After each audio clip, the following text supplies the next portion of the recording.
I broke my own rule, everybody. Please make sure that the microphone is right in front of you, because we have quite a lot of people listening in and they cannot hear if we do not speak correctly through the microphone, so please be very clear. It is 5 o'clock, so I will begin the meeting. I know Councillor Carlove has to leave at 6 p.m. this evening, so apologies from Carl from 6 p.m. So if we move on to item 1 on the agenda, which is the minutes of the meeting. Is there somebody that can approve those minutes? Councillor Bacon approves, seconded by Paul Fuller. That's lovely, thank you very much. I just have to sign those.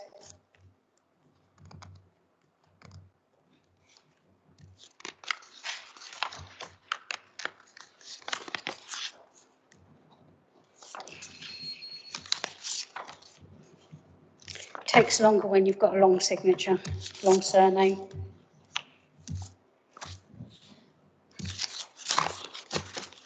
Thanks, Sarah. Okay, moving on to item number 2. Are there any declarations of interest, please? Councillor Ian Stevens. Thank you, Chair. Yes, daughter's just started. I'll be pleased to announce, as one that's grown up and been educated on the island, and has taken into employment at the Isle of Wight Council Social Services, Children's Section. Thank you. Are there any other declarations of interest? No? Okay, thank you very much. So we move on to item number 3, which is public question times. We've had a few written questions, and I know Dr. Lockwood is here. Superb. If you could come to the front and ask your question, please. Sorry, Chris, you'll have to move out of the way. Thank you so much. Thank you so much. The microphone's there. Oh, the microphone. Good. Ooh, yeah. The council have ended the tendering process commissioned in 2019 seeking a commercial partner for Dinosaur Isle. Concern has been expressed by universities, museums and large numbers of people who have donated fossils, often of great value and in some cases representing a lifetime's work, about the loss to science if an accredited museum is not maintained. At a cabinet meeting on the 13th of the 7th, 2017, the then administration made it clear that they were seeking long-term security for the Dinosaur Isle Museum and could confirm that any option for its future will need to include maintaining museum accreditation and security of the collection. So that I can reassure the many concerned island and national parties, would the Cabinet confirm that there will be a long-term security for the collection and that the seeking of a commercial partner for the Dinosaur Isle Museum must include the requirement for museum accreditation to be maintained? Thank you. Thank you so much. I'm going to ask Councillor Jonathan Bacon, please, Cabinet Member for Environment, Heritage and Waste. Thank you. The very short answer is yes. Accredited museum status will be maintained long term and any commercial partner will be subject to such a requirement. Thank you very much for that, Councillor Bacon. Thank you. Thank you very much. So we have some written questions from members of the public, and we have full responses that will be sent to them. Anyone that's written in will have a full response back. Okay, so we now move on to public questions, and we've got 15 minutes for that, so I'm going to look on there. So are there any public questions? Yes. Good afternoon, everybody. I'm Kathy Fuchs. I started a petition regarding the Ryde Interchange, and I'd like to ask a question of the new elected members here and of the Chief Executive here. So, John Metcalfe, you've climbed from being neighbourhood and community, leisure and community officer 24 years ago. Congratulations at the top. But to me, each rung of the ladder should have given the local community the benefit of your first-hand knowledge and experience. I was in meeting after meeting whilst the Ryde 2000 regeneration project developed and finally produced the public realm strategy, and then an interchange project in 2005. That project ultimately meant the council gave money back, and the project leader was subsequently suspended and won a court case against the Isle of Wight Council as the project manager. Having lost in court once over Ryde, do you not think it better for the people visiting, working and playing in Ryde that you personally shoulder the responsibility of refusing this funding, because you should have ensured your team followed your own Isle of Wight Council policies on conservation, on safety, on protection of the biosphere status area, and not maladminister this process further? The businesses, the residents and myself will aim to seek an injunction for judicial review for maladministration in a public office unless, what's it do? Withdraw.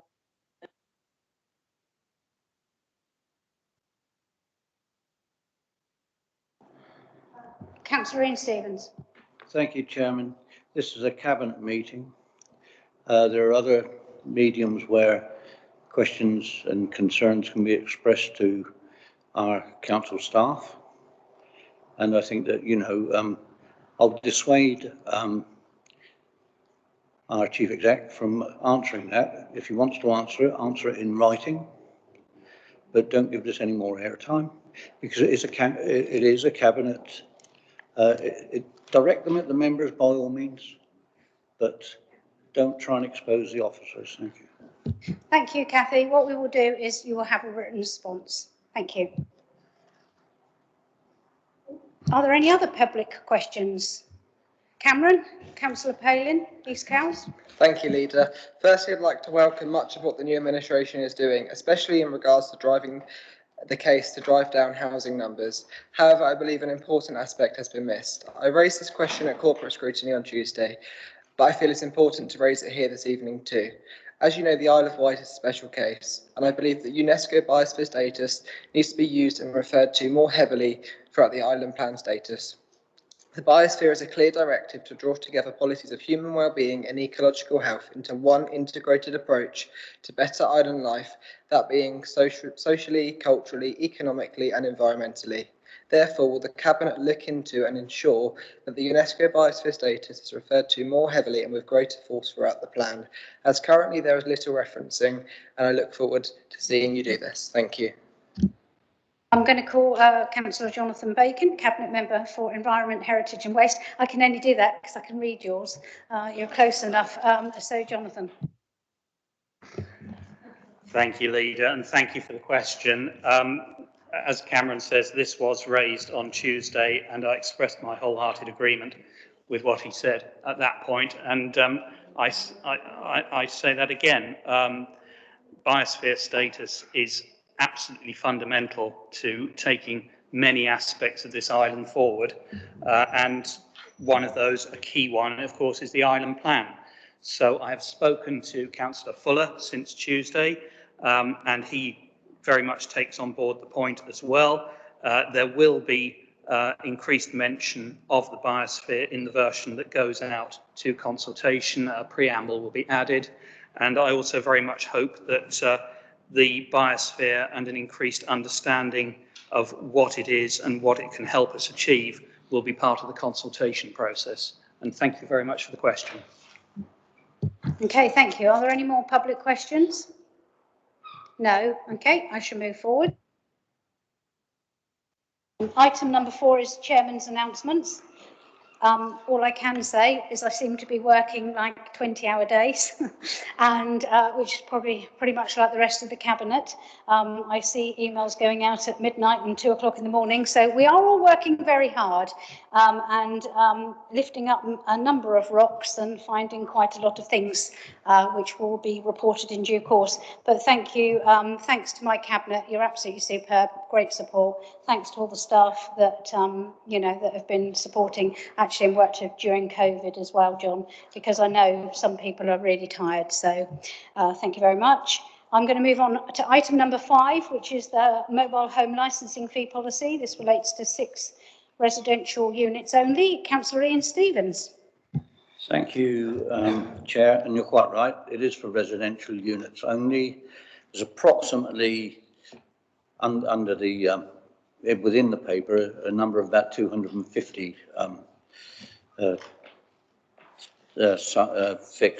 fixtures or pictures, if you like. What I would say is that this is a good news story because it is actually making those sites safer and appropriately run with duty and care and health and safety issues. There's a requirement in the statute from central government for a manager of a site to be fit and proper person. And the regulations 2020 also enable local authorities to charge fees. Now that's the other end of the story, but we charge fees. We will only be charging fees for the administration through the licensing department. It's not a profit-making exercise. So we will be charging fees and they will go to the sites and not to the individual. It will be down to the sites to either pay the fees or appropriate the costs as necessary. As I say, 6 sites, and the Appendix A gives the fee structure. And as I say, our costs are purely to cover our licensing and admin costs. So the Isle of Wight Council is not making 1 penny out of this. So I'm going to leave it at that. Anyone wants to speak to it, please do. Anyone wants to ask a question, please do. But as I say, I think it's a good luck story. It was wholeheartedly embraced, I believe, by corporate scrutiny the other evening, and it shows a care for our community. Thank you. Could you please read the recommendation, and could I have a seconder, please? I'll go for the recommendation straight away, and it's option 1, fee per pitch, as I already stated. Fee based on the total cost to the local authority carrying out its annual licensing function for all sites, which is 6, divided by the total number of units over all the sites, which will give a price per unit. And that's the recommendation I'm reading out, and I'll look for a seconder, please. Thank you. Councillor Debbie Andre seconds. All those in favour? Thank you. 1, 2, 3, 4, 5, 6, 7, 8, 9. That's unanimous. Okay, so we move on. Thank you, Councillor Ian Stevens. I say I can't quite read yours from here. Right, okay, so we move on to item number 6, which is the quarterly performance report. Pretty much a historic document from the last administration. So is everyone happy that that's noted? Yeah, okay, thank you.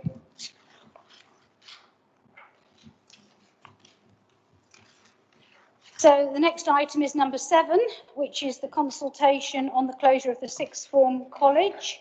Councillor Debbie Andre, would you like to propose? Thank you, Leader. Just by way of background, this is really just a paper exercise. I'm sure that members and members of the public have had a chance to read the background to this, but just in short, the provision is still very much available. The sixth form college actually closed in 2016, but still exists on paper. So as I say, this is a paper exercise, but it doesn't actually affect the provision. I'm happy to take questions. No questions, so if you could please read the recommendation and the scrutiny comment, please. This did come before the scrutiny committee 2 days ago, and they proposed that the recommendation was noted. So I proceed to the recommendation, which is that the Cabinet approves the publication of a public notice for the alteration of the upper age range so as to remove the sixth form at Carisbrooke College with effect from the 31st of December 2021, and I look for a seconder. Seconder, Jonathan Bacon. All those in favour, please. 1, 2, 3, 4, 5, 6, 7, 8, 9. It's unanimous. Thank you very much. So we move on to item number 8, which is the post-16 transport. I hope you've got a drink because you've got quite a lot on here this evening, Councillor Andre. Thank you, Leader. Just to say that it is a statutory requirement that every year we review our post-16 transport policy. And this year there are actually no changes to that policy. So I would, and it did go to the scrutiny committee, which again proposed that the recommendation of Cabinet was noted. Okay, are there any questions? No, so could that be, you've proposed, could you read the recommendation, sorry? I will be delighted to read the recommendation, which is to approve the proposed 2021 post-16 transport policy statement as set out in Appendix 1. And could I have that seconded, please? Councillor Jonathan Bacon seconded. All those in favour, please show. 1, 2, 3, 4, 5, 6, 7, 8, 9. It's unanimous. Okay, Councillor Andre. And next it's the school term dates, 22, 23. If you could read those, thank you. Read the recommendation.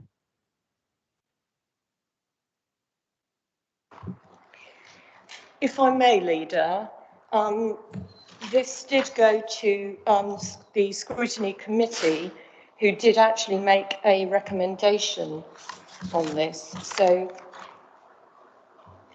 the committee formally agreed that the Cabinet be recommended to undertake a further consultation due to concerns that parents' preference was for an additional week's holiday in October rather than the majority preference from the schools via their head teachers for an additional week at Christmas.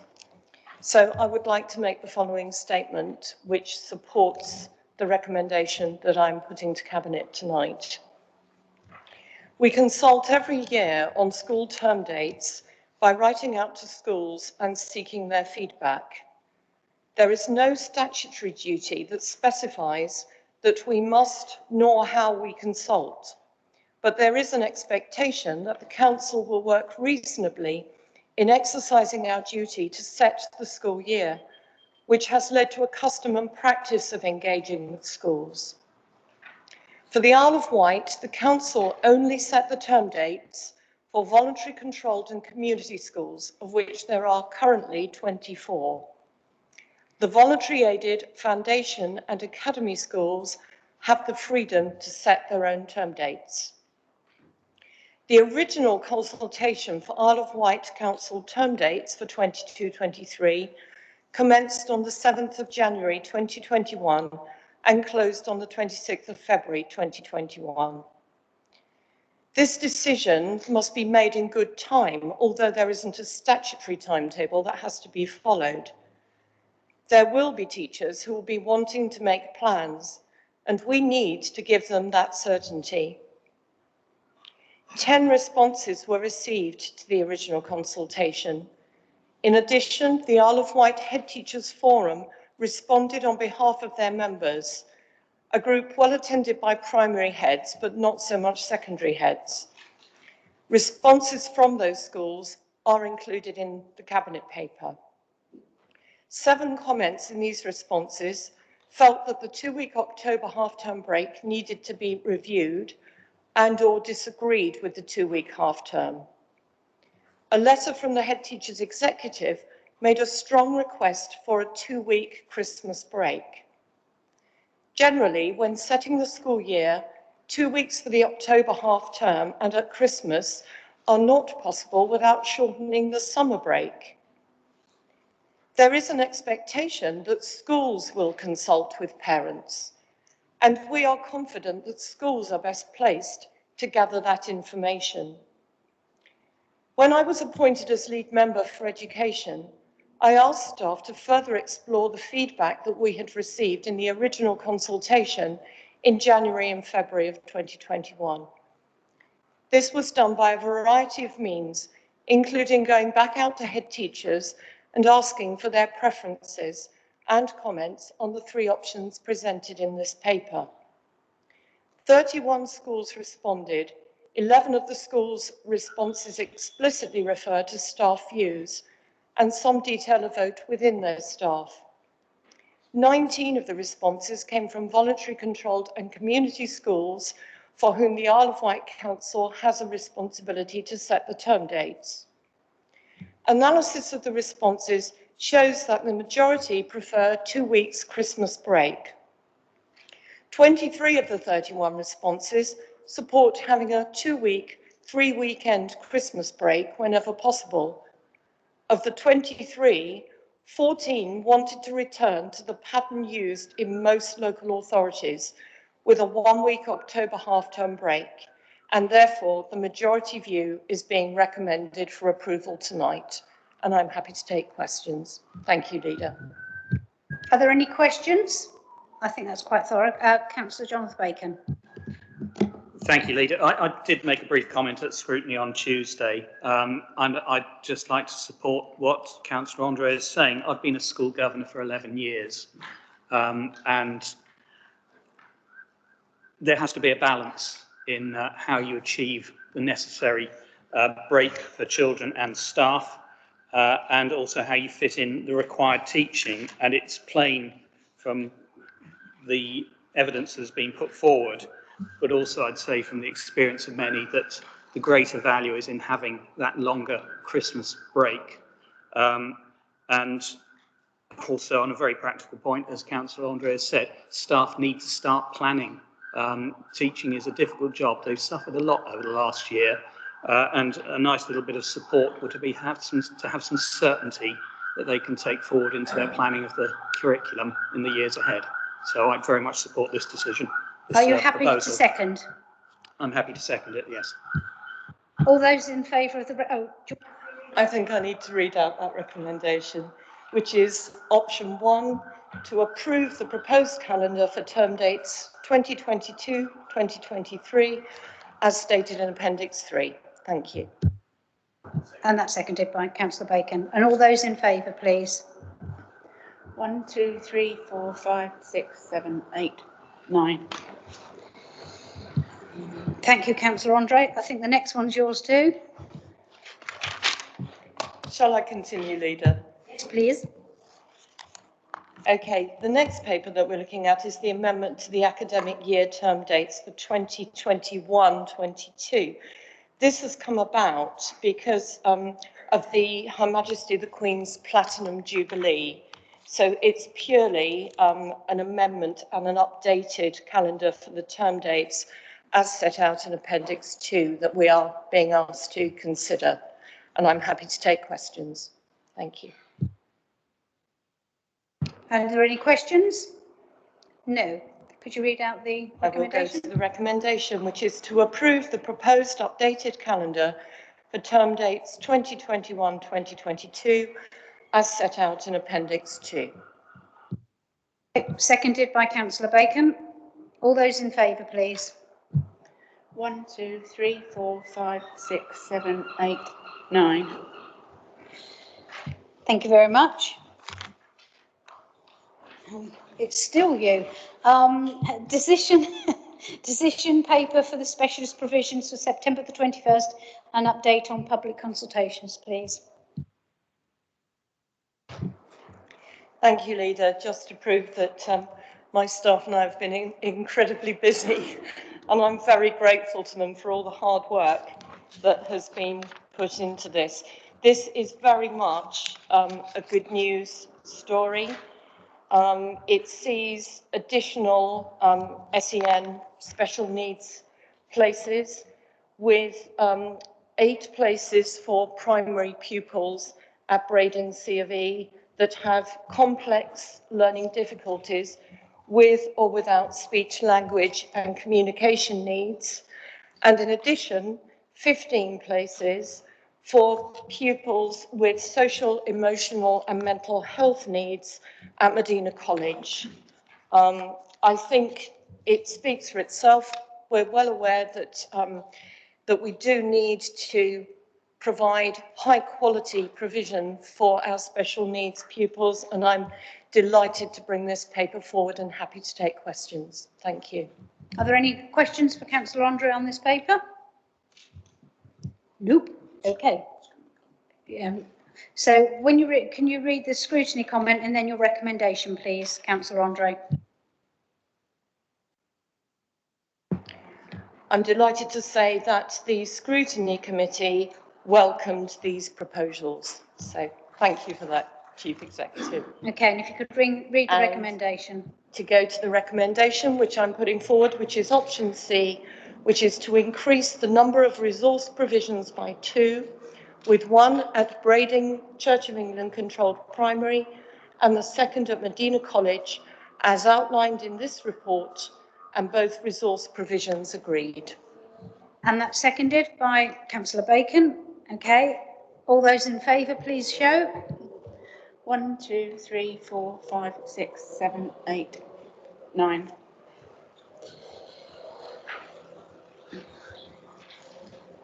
Okay, so you get a break now, and so does some of the staff, hopefully. We move on to item number 12, which is the Ryde Transport Interchange project delivery. Councillor Phil Jordan. Thank you, Chair. As you've seen, colleagues, you've got small paper, 2-3 pages, so I won't go into any detail other than say a couple of things to note. It's a joint funding bid made 3 years ago. There are partnership arrangements in place between ourselves and Portsmouth. Another thing to note is that it was match funded to around £30 million from 4 stakeholders, 4 partners, which are listed in our papers. That's been Whitelick, Southern Vectors, Network Rail and South Western Railway. That levered the funding of the total for the whole project, 56 million, of which the Isle of Wight benefit to the tune of about £10 million. That's the background to it. We are being asked, and I'm going to make a slight amendment here, we're being asked to make a decision tonight. Essentially, it's a deferral for us because I'm going to propose a slight change to option 2 in your papers, which will bring the matter back to Cabinet at the beginning of September, and in utter need of it being decided before that, we will bring it back to a special Cabinet meeting. But if you bear with me, Chair, I'm proposing that option 2 should stop at the word "if Cabinet meetings occur as planned" and everything thereafter removed, so that we would be asking ourselves to decide that the findings of public consultation reported to a future meeting of the Cabinet to inform a final decision on the detailed design of those elements of the project to be implemented by the Council. All other matters to be delegated to the Director of Neighbourhoods as above, so to advance the project prior to this decision. That is because there is a public consultation going on, that information has to be brought in, collated, made notes of, and there are other aspects operationally of the project that can be done until we make a final decision to go ahead or not. The final decision would be to accept 10 million effectively or give it back. That's, I don't think, if you make note of the option there. Did we Okay, so it's page 151 of your paper. And it is there are 3 options, and we are highlighting option 2, which is but we're removing everything from if the Cabinet meetings occur right the way down to March 2023. We're just using that top part, mainly due to the public consultation. And can I formally mention about the scrutinies recommendation, because I don't know that you've got a copy of it there. The committee formally supported the recommendation in the report to the Cabinet to enable the scheme to progress, but there should be more effective engagement with stakeholders, including Ryde Town Council. Yeah, thank you, Chair, for that clarification. Okay, do you wish to speak, or are you, yes, okay, so are you wishing to speak or second? Okay, I'll do Councillor Ian Stevens and I'll come to you, Councillor Fuller.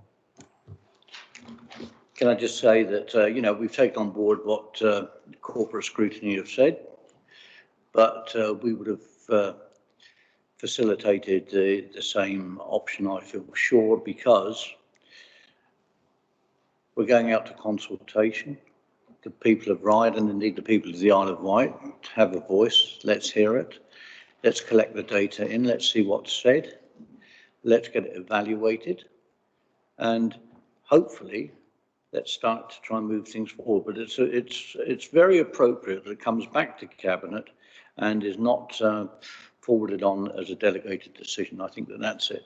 Officers can obviously move delegated decisions, but when it comes to a policy or a project such as this, we need to air it in public in the council chamber. Thank you. Okay, Councillor Paul Fuller. Thank you very much. From my perspective, I want this council to be a listening council. We are there for our residents, to listen to what our residents have to say, and to not let them go out to consultation properly, and to be able to listen to what they've said and act on that feedback. I think is so important for us as an administration. And I am very happy with this suggestion from Councillor Jordan. I think that is right, and that is what we're hoping to do with a lot of consultations in the future. Listen to what our residents tell us. It's the residents. This council belongs to our community, and we want to act in accordance with what they tell us. Thank you. Councillor Jonathan Bacon. Thank you, Leader. I'm not a Ryde Town Councillor or Ryde Councillor, but I've been spoken to, I'm in that part of the island, and I've been spoken to by quite a lot of people over the past few days about this. And I think what can be said, really underlying what Councillor Stevens has said, that is that historically in relation to this matter, there's been a problem with engagement and information to people to date. And I'm very happy to hear what Councillor Jordan is suggesting, because I think that recognises there's been a problem in the past, but it can be addressed by making sure that there's a proper listening process over the coming month or so. And that is underlined by the fact that that information will be received by Cabinet and not elsewhere, so it can be properly considered before any decision is made. I very much welcome the recommendation. Okay, so I'm just checking, Sarah, you're all right with the change? You can see that on the, yeah, you've got that. Okay, that's superb. Yeah, okay. All those, so you've proposed it. Do you want to, yeah? Just make sure we do the process correctly. That was an amendment to an option. Just to be clear that we're doing what we're doing. All those in favour of the amendment to that option? Seconder? Jonathan? Yeah. Or Ian? 1, 2, 3, 4, Jonathan, Ian, 5, anyone? 6, 7, 8, 9. Okay. And then voting on that amendment. All those in favour, please? 1, 2, 3, 4, 5, 6, 7, 8, 9. Thank you very much. Gosh, this is a doorstop, I tell you. My hands aren't going to be wide enough to get all this paperwork in. Okay, thank you very much. So we move on to item number 13 now, which is the draft island planning strategy consultation. Councillor Paul Fuller, did you wish to speak? Thank you. I think I've got to follow what I have said just now up with what we're trying to do with the island planning strategy. Anybody that's actually read through the document will know that there are lots of good stuff, but there's also a lot of stuff that isn't so good as well. This is, again, it's an opportunity to go out to consultation, talk to residents, talk to parish councils, talk to stakeholders, talk to developers about what they would like to see in their communities. Since this came to the committee last time, we've managed to suppress the figures now down to 486 dwellings per annum, which is quite a significant reduction on what was said in the past. That I think is good. It's very positive, but there is still some way to go, and this is why this consultation is really, really important. When scrutiny met on Tuesday, they mentioned that they wanted to create a task and finish group, and I think that would be fantastic. To have their feedback is so important to Cabinet when we take this one step further. The consultation itself is going to last for 9 weeks. It is going to end on the 1st of October. That will give every single town and parish council on the island to provide feedback on what their hopes and dreams and inspirations are within the island plan. We won't be able to cover it all, but we can make a step in the right direction. Like I say, there's a lot of time to go, and one of the things I would urge people to do is to gather the data, look at the evidence, and to provide that evidence so we can have a tangible discussion about what comes back. I don't think people will want to see, if you look at applications, it's like planning applications. Just because somebody says that they don't like something isn't enough. We have to look at the evidence, and there's plenty of evidence down there for us to look into. One of the other things that myself and officers are quite looking forward to doing is taking the island plan out on the road. That will take us into local communities. I think when we looked at the island plan last time, there was a survey monkey and not much else consultation. I think what is important for us is to be seen out there in the community, listening to people, not just listening to people who are IT savvy, but actually listening to the residents of this island about how this island's plan looks. And that is so important to me, and it's important to this administration that I'm proud to be a member of. So, I'm looking forward to meaningful engagement with residents.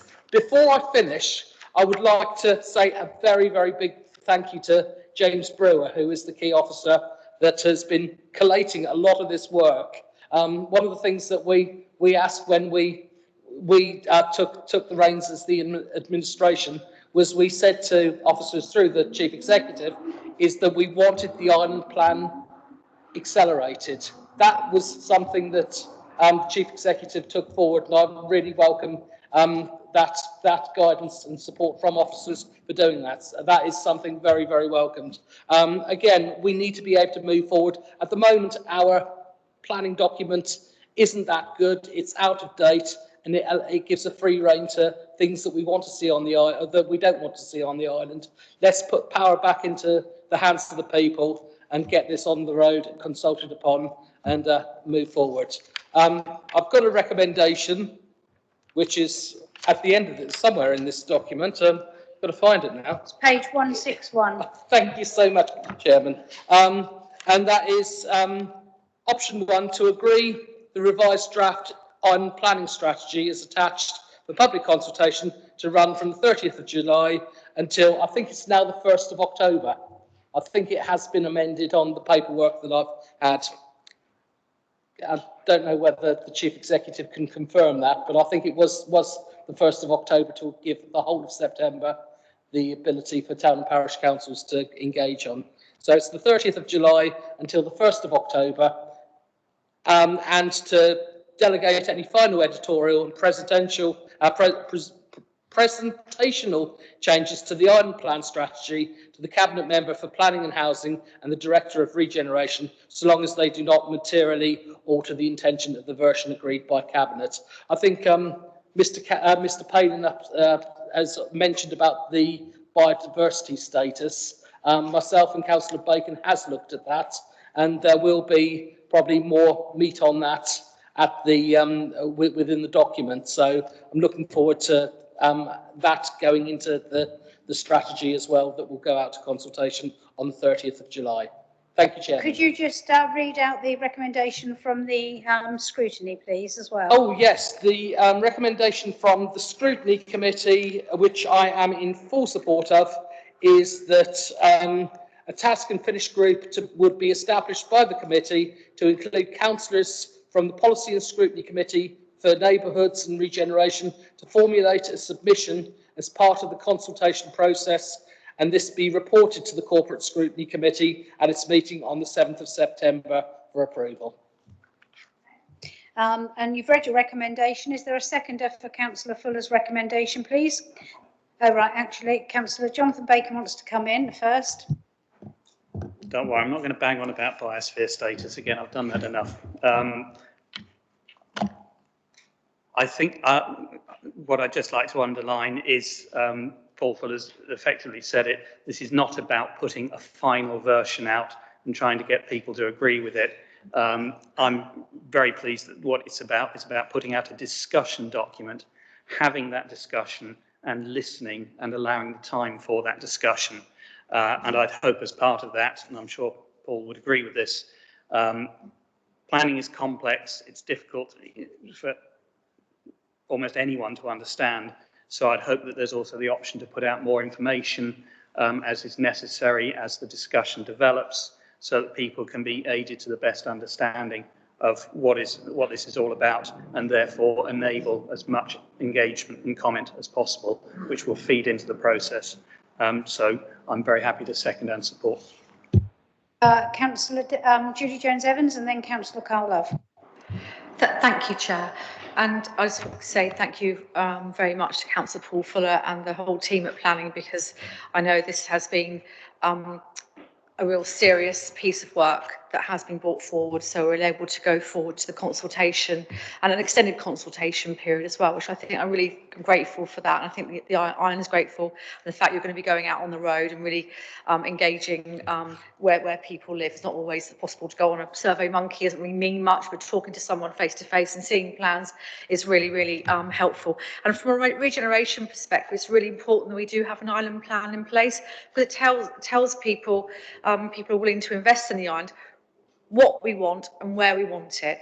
And that's really, really important. The island is open for business, but we know exactly where we want to see this investment and which areas are important to us as well. So yes, that's why I wholeheartedly endorse this. Councillor Love. Oh, there we go. Thank you very much, and congratulations to the officers for producing this paper. It's very well received. As somebody that comes from East Cowes, who's got a large development area, we very much welcome the opportunity to discuss this paper in the widest possible consultation methods. And if anybody's got any additional ideas about how to consult, I'm sure that will be very welcome. I think this demonstrates that this administration is one that will listen, it will then discuss and then respond to what we get back from members of the public. So I'd like to encourage as many people as possible to participate in this, and thank you for that opportunity. Councillor Fuller. Thank you very much for colleagues for their support. One of the things that a colleague, Councillor Quirk, I think, mentioned was access to background papers. There has been a lot of evidence that has been gathered to put the plan in as we see it. Those background papers will also be made available, so that can be viewed for public scrutiny within the consultation period. So I would welcome people to have a look at that and provide feedback. So it's not just the lengthy document we've got, but there is also evidence to support suppressing that number, because I think that was so important. I think certainly our MP has made comments about the housing number being unreasonably high, and it's been quite refreshing that both Councillor Bacon and I have been working with the MP on some of this. So again, it's useful to get this out, and again, those documents will be available for access for anybody that wants to see them. So thank you. Okay, so we've had the recommendation, we've read out the scrutiny, and we've had it seconded. So all those in favour, please. 1, 2, 3, 4, 5, 6, 7, 8, 9.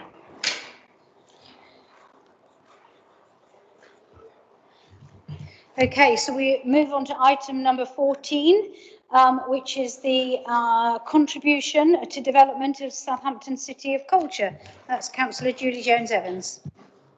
Thank you, Chair. And first, I just want to say thank you for the whole team at the Isle of Wight Council, especially the corporate management team and my director, Chris Ashman, because this was one of my first ideas, and they had to get on the forward plan very quickly. So I do appreciate this is done rather speedily, but an excellent job nonetheless. Being part of a city of culture experience is very, very regenerative. Cultural regeneration is actually one of our key cornerstones in our regeneration strategy. So in fact, all I'm doing really by suggesting this partnership with Southampton is really bringing forward the elements from the strategy, which again was one of the alliance aims as well. So I'm very, very pleased. In fact, on page 45 of the strategy, it says the highest profile examples of cultural regeneration are in fact the cities of culture. So why not? Why shouldn't the Isle of Wight be part of something which is high profile?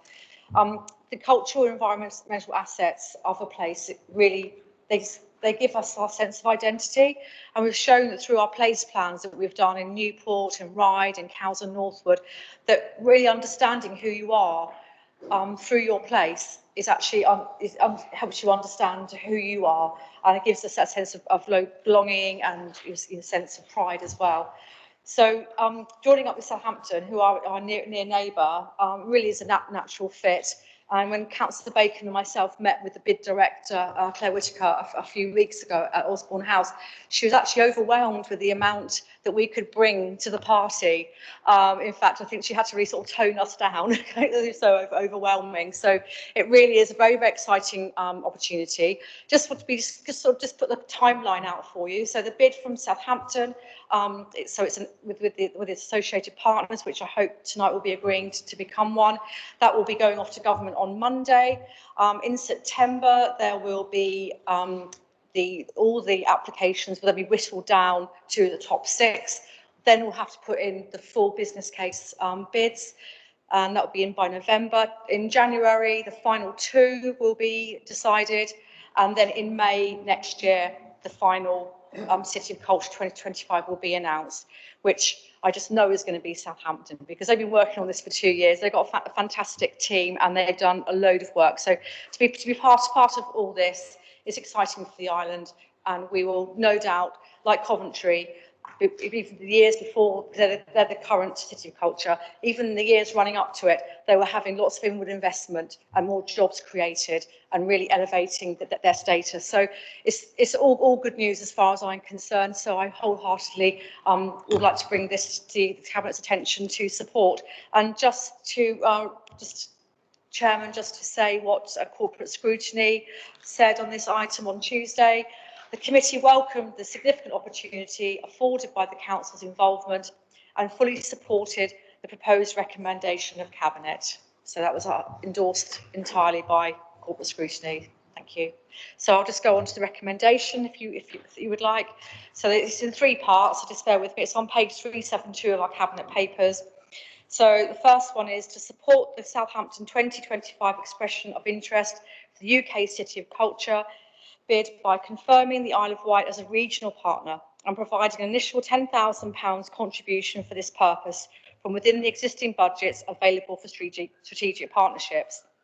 2, to instruct council staff to work with the bid team to identify the most appropriate programme of activities to take place should the bid be successful, to support the island's cultural regeneration and maximise the economic and cultural benefits for the island. 3, should the Southampton 2025 bid be successful, delegate the decision regarding further council support of £50,000 to support island implementation of the bid's proposed activity programme to the Cabinet Member for Regeneration and Business Development.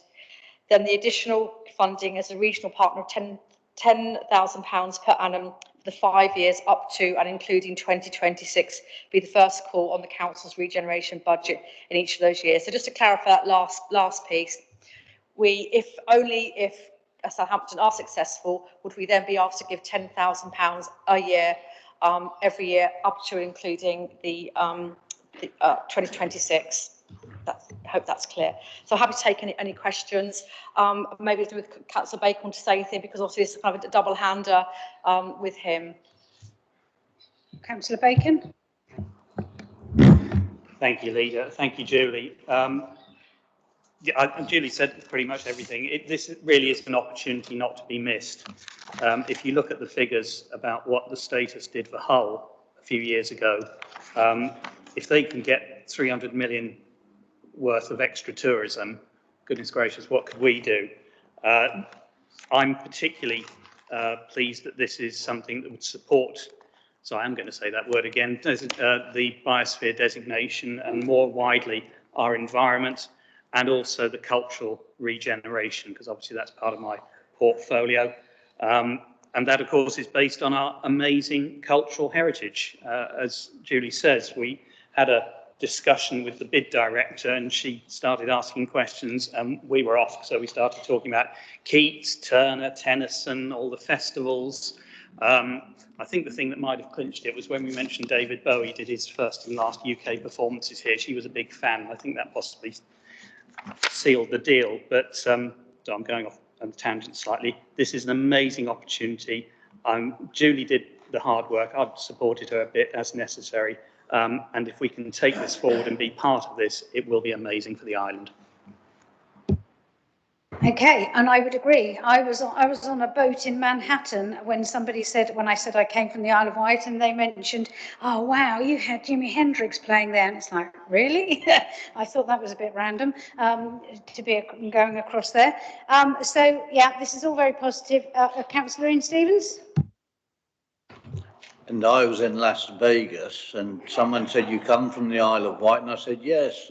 So it's a cows yachting. So, you know, we've got a fair old mixture. I don't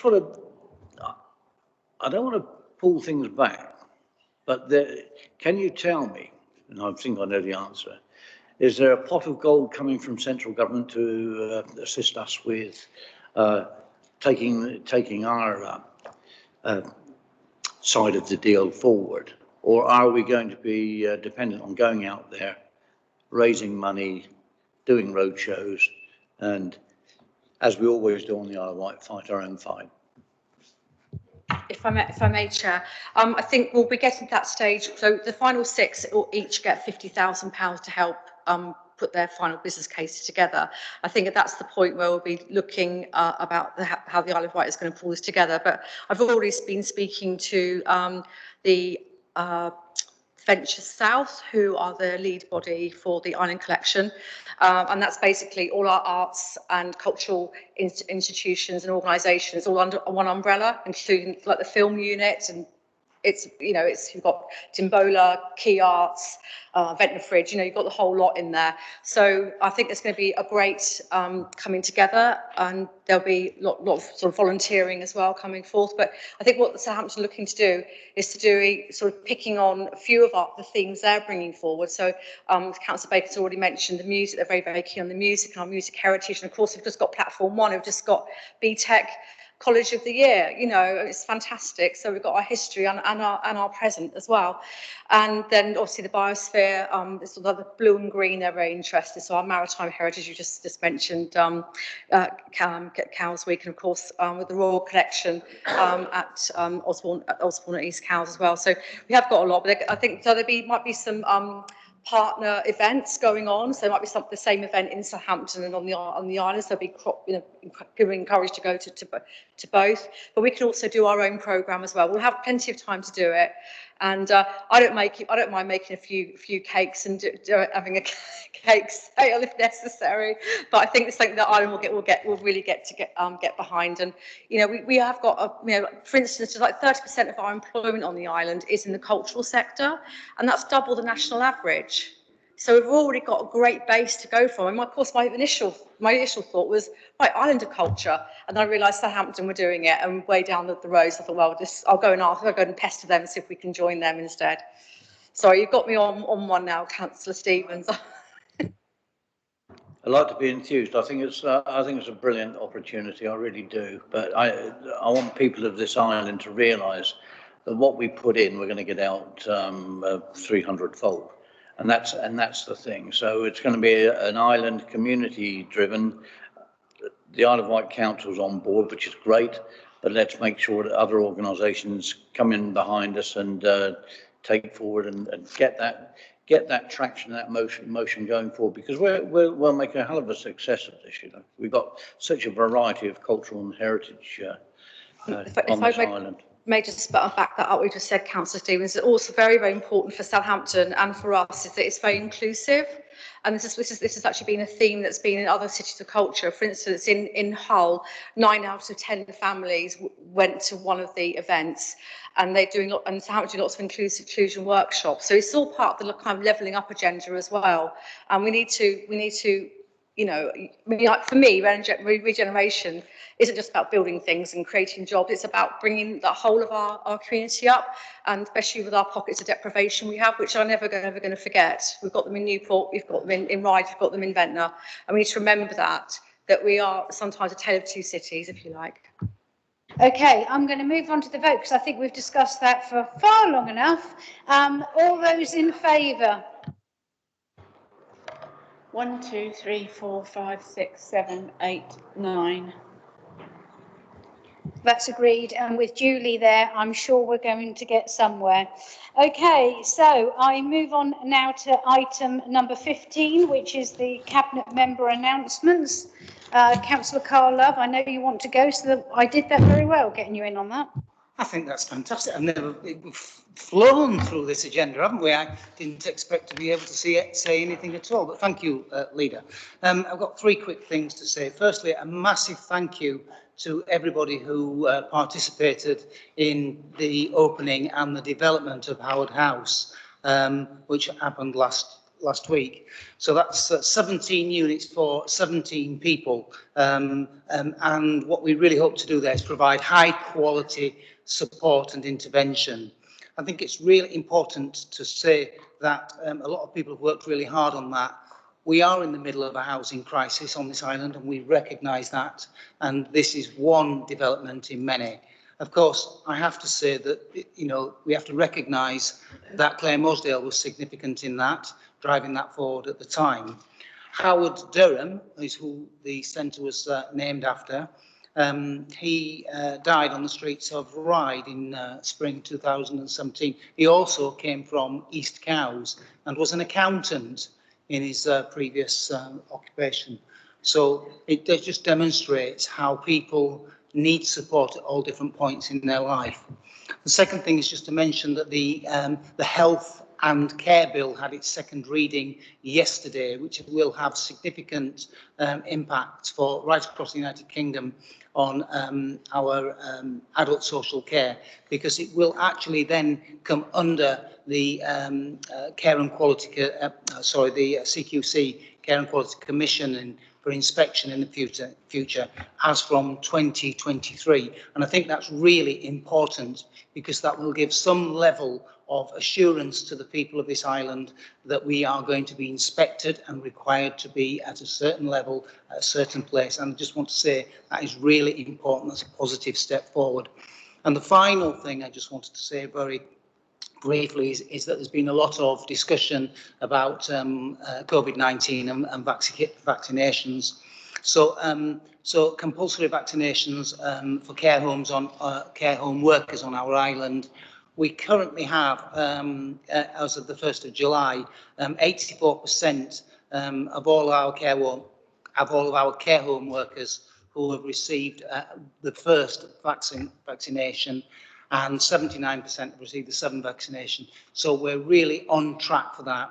And I just want to give out a very positive message. It's really important that everybody goes and gets their vaccinations. Whatever age you are now, you can now access that. It's really important for everybody.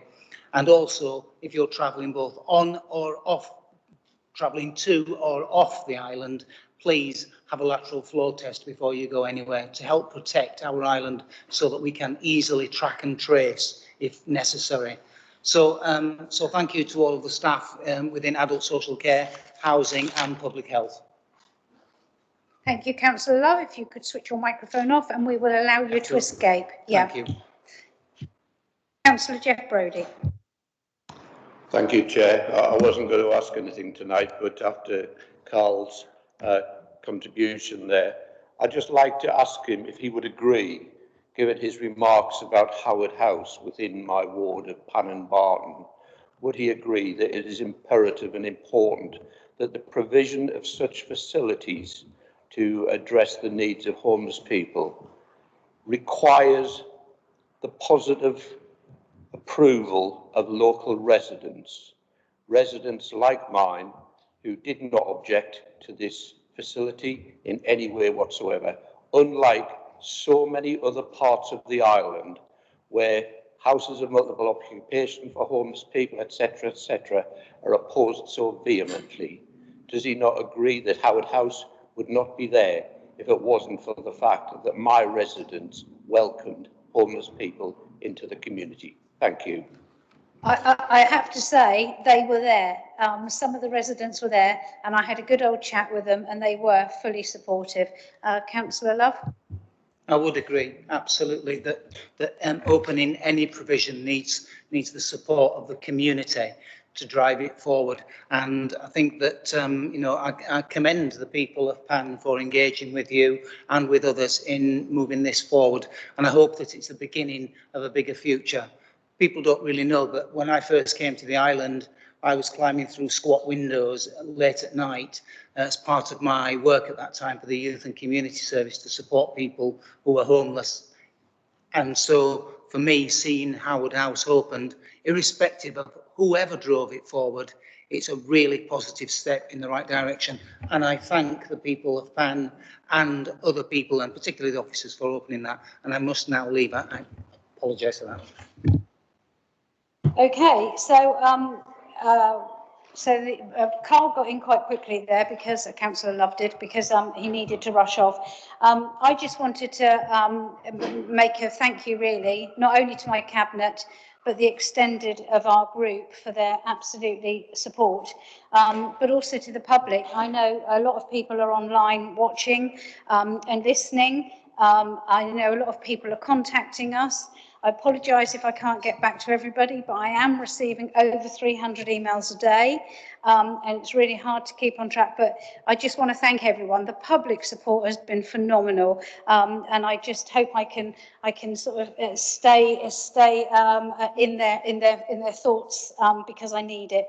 I'm going to bring in who else wanted. Right, I'm going to bring in Councillor Chris Jarman first.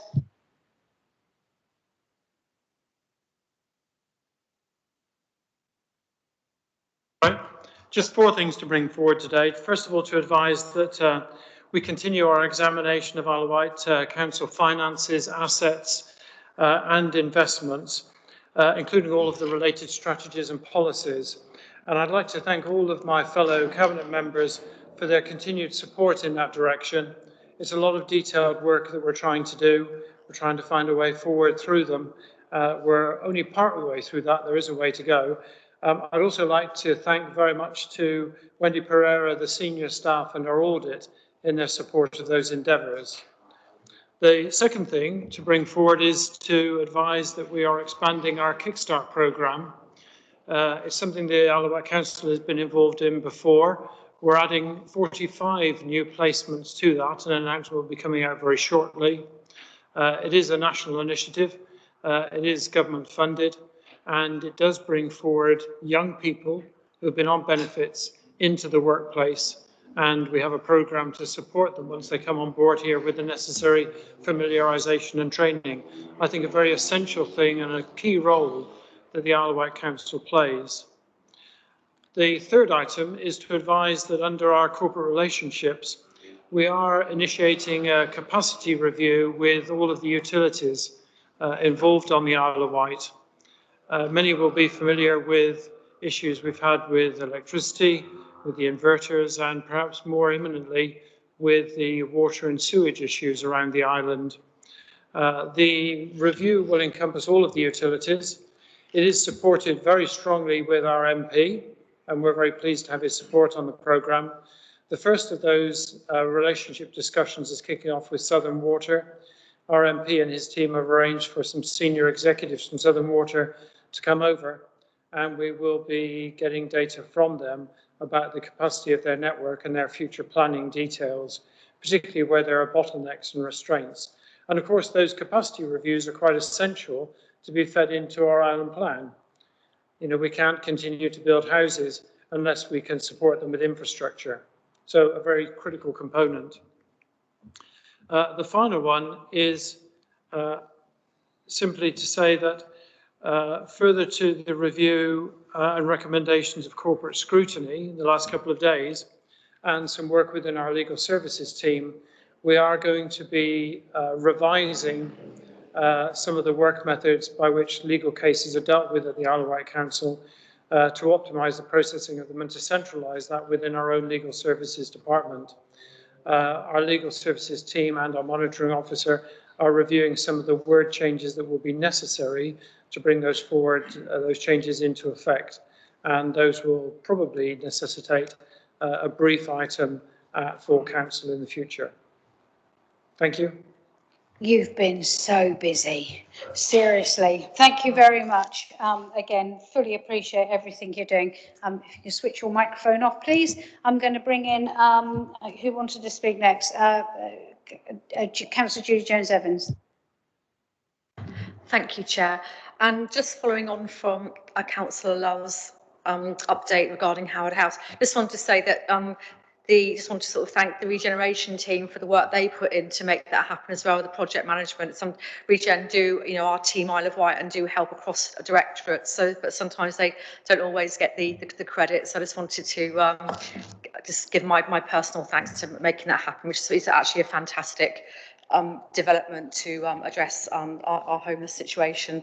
So, but my actual proper announcement is something I did mention at Councillor Choney's policy and scrutiny meeting last week, the fact that the Isle of Wight Council has now had the official letter from the European funding regarding the building that we've got out Northwood. It's called Building 41 at the moment, but that is going to be a hub, a business hub basically, so a creative space where businesses can work together and support each other and have business advisors there as well. It's a hub and spoke approach, so that will be the hub with spokes going to the to across the island to the New Forest. So it's about £2.8 million altogether. So that's from European funding as well. So we're very lucky that all the hard work that's paid off in getting that funding. So I visited the site this week, and it should be great. We should be able to fit quite a few businesses in there. I say it's that creative space where businesses can actually help each other. You know, I think that's what's been missing on the island, that kind of approach. We've got about 28 across the south region, so it's great that we're going to have on the Isle of Wight now. So look out for these. A press release will be coming out shortly, Leader. Thank you. I'm going to bring in Councillor Jonathan Bacon and then Councillor Debbie Andre. Thank you, Leader. Firstly, can I just say thanks to Councillor Jarman for bringing forward that engagement with Southern Water. There are obviously issues going on. Those of us who represent coastal areas, I think, have had quite a lot of contact from residents about worries. So the fact that it's being taken forward, I think that's great, and I'd thank him for that. What I actually wanted to primarily mention is that shortly we will be publicising, with support from the Government Welcome Back Fund, a number of measures as part of a summer litter prevention campaign. The appearance of the island is important, and this summer we are likely to be extremely busy with the increased incidence of staycations. And so, bearing this in mind, we have created a programme where there will be increased bin emptying and beach cleaning, and also we will be recruiting, as I say, with the aid of the Welcome Back Fund money, 9 public realm assistants who will be able to monitor issues on the bins and beaches, including beach safety, toilets, state of toilets, and act as support to public, and also they will be able to help with dealing with and resolving any problems that are spotted and reported. So I think that's something very positive for our holiday island. And in a similar vein, but more long term, just to inform people that today I launched a fly tipping task and finish group with 10 other councillors who are going to be meeting over the next few months. It's not just going to be a talking shop. The aim set out very clearly today is that it will produce a full action plan to deal with that issue and wider issues concerning waste and littering on the island, which I do know are a lot of concern to people. So that will be taken forward. It'll take a few months to do it because there's an awful lot to research and deal with, but I'm hoping that a detailed report and action plan will be brought forward later in the year. Thank you. Thank you. Councillor Andre. Thank you, Leader.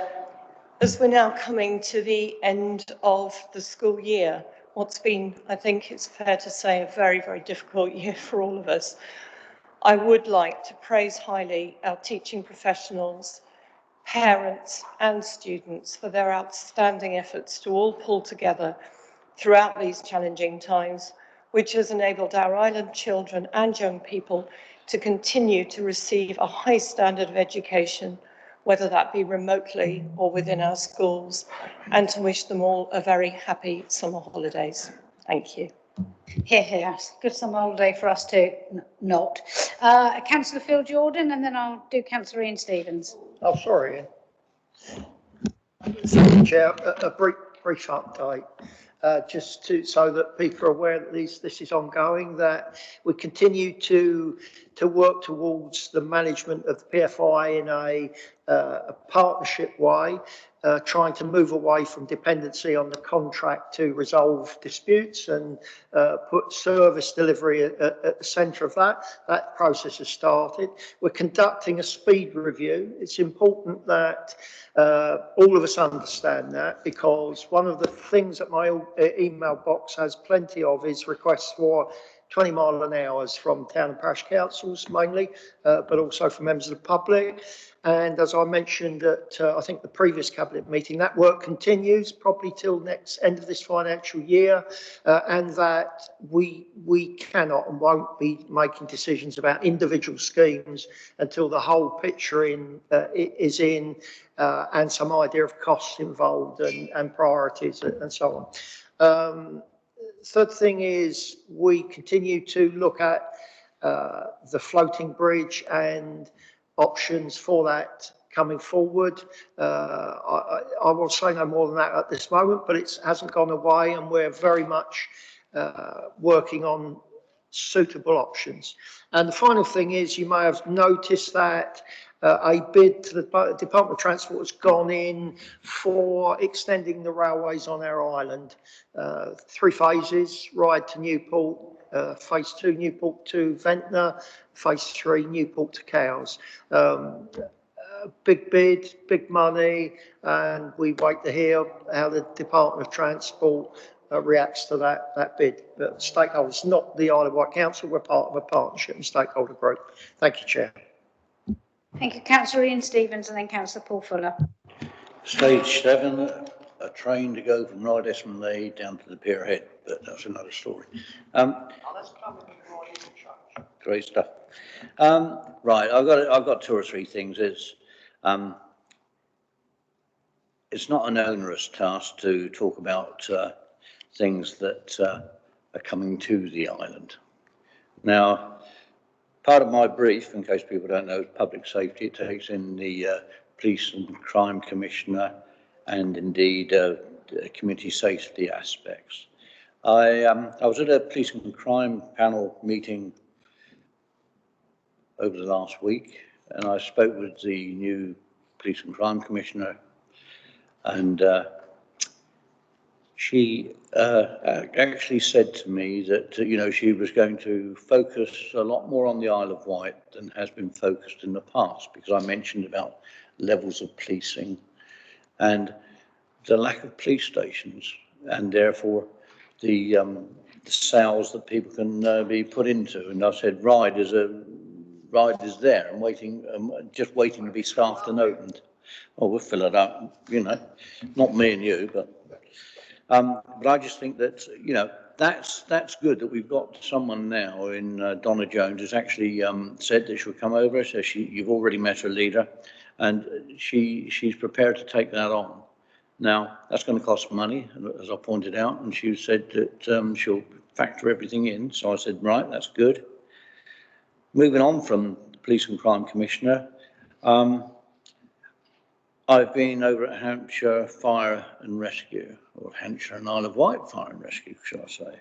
And when they were, when the Isle of Wight Fire and Rescue Service went and amalgamated or got taken over by Hampshire, they also undertook to upgrade some of the buildings.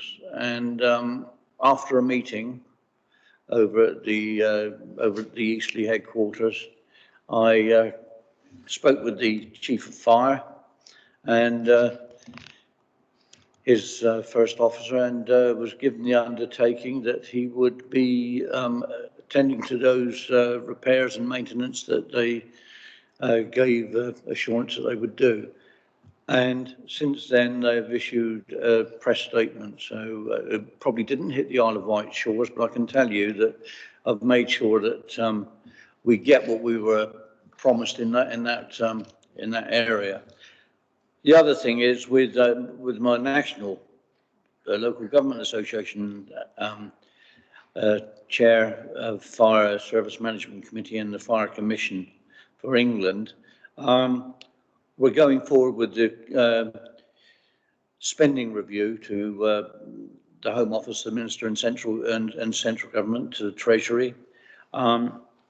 There are things that we've got to try and agree to gain funding for our fire authorities, and one of those might well be, and I'm not going to set the hair running at this moment in time, but you know that now, since the Isle of Wight Fire Authority went to Hampshire, there's a precept for fire. There wasn't before, because as a county brigade, it was always looked after by the Isle of Wight Council. So be aware that we do pay a precept, and we might be paying an increase in precept next year. So all a bundle of fun on a nice warm evening. But thank you very much indeed. I could go on for a couple of minutes more, but I won't. But that's what I've been doing, plus a few other bits and pieces which will come to light in at the next cabinet meeting or before. Thank you. I think I might do a limit on times that you can speak in future. Councillor Paul Fuller, it better be brief. Thank you. As always, Chairman. I'll try to be as quick as I can. There's been a few things sort of like that I've been dealing with in addition to the Island Plan draft strategy. One issue that I've been talking to officers about is the processing of planning applications and planning enforcement. As members will be aware, certainly from feedback that they received from residents, there has been a huge amount of enforcement cases that have been presented to Island officers, and a huge amount of new planning applications submitted in March. March was apparently the most busiest month for planning officers up and down the country this year, with us exiting lockdown. So again, there has been ongoing dialogue with members about that, and I've been doing what I can to unblock the backlogs that exist. I think that resources have been invested into the planning department in order to try to backlog, but we still ask that residents are patient and bear with us while we try to get on top of that. Empty homes as well. I've met with officers concerning empty homes. We have a huge amount of empty homes on the island, or there's a perception that there's a huge amount of empty homes on the island. And I've been talking to officers about right to regenerate funding, about trying to get those empty homes into use. I'm ever hopeful, and speaking to the MP, that the Planning Act will be adopted in October, and that will enable us to do more as local authorities to deal with the problems of empty homes that we have within our community. Also, since the last cabinet members, I have been in fairly heavy engagement with housing officers, as I've dealt with planning for some time now, but I haven't really dealt with housing. So I've been brought up to speed on so many issues, and I'm learning a great deal about housing and some of the pressures that our housing department and our housing officers are having to deal with. And hopefully we can work with officers to positive conclusions. Thank you. Okay, So I'm going to move on. Everyone's spoken. Do you want to come in, Phil? No. Okay. Okay, so we move on now to consideration of the forward plan. We're grateful for Councillor Jeff Brodie for for reminding us in the council meetings that we didn't in the scrutiny meeting that we didn't have. I think there's obviously with a 7-week changeover, I think there's been a few little hiccups, but I can assure you there will be a number of things on the forward plan coming up. So yeah, that was just a blip. So apologies for that. So I'm going to move on to item number 17 now, which is councillors' question time. We have received 2 written questions, which is really good. And we are going to give full responses because they're quite detailed. So that's what we should be doing. Thank you very much. Are there any other member question times? No, so that concludes this rather lengthy, we've got through that in 1 hour and 22 minutes. So well done, everybody. Thank you very much. Thank you to all the staff. Thank you to all the public sat watching and listening. Thank you all for your support. We will continue to do as much as we can to support the island people. Thank you.